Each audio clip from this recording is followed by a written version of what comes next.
আচ্ছা, রোমান্টিক ডেটে গিয়ে যদি তোমরা একটি এমন সুন্দর আর ইউনিক অ্যাম্বিয়েন্স পাও, পাশে এত ক্লাসি এবং কিউট প্রেজেন্টেশন দিয়ে খাবার, আবার কম্বোস যার স্টার্টিং প্রাইস মাত্র 150 টাকা, কি বিশ্বাস হচ্ছে না?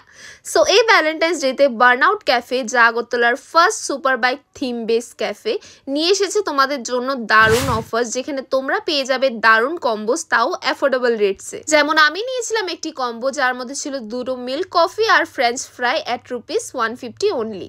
তার সাথে আরেকটি কম্বো নিয়েছিলাম যার মধ্যে ছিল চিকেন ক্রাম ফ্রাই আর চিকেন পোলাও আর বাটার চিকেন, যার প্রাইস ছিল ₹520। তার সাথে নিয়েছিলাম আরেকটি কম্বো যার মধ্যে ছিল chicken noodles, chilli chicken dry আর দুটো মকটেল, যার প্রাইস ছিল ₹400। আর প্রত্যেকটি ডিশের টেস্ট কিন্তু খুবই ডিলিশিয়াস ছিল। আর এই অফারটি কিন্তু চলবে 7 ফেব্রুয়ারি টু 14 ফেব্রুয়ারি পর্যন্ত। সো এই ভ্যালেন্টাইন্সকে আরও স্পেশাল করার জন্য, তাও রিজনেবল প্রাইসে, ভিজিট করো বার্নআউট ক্যাফেতে, যার location Badharghat near science city Agartala. আর এমনই ভিডিওসের জন্য আমার পেজটাকে ফলো করে দিও।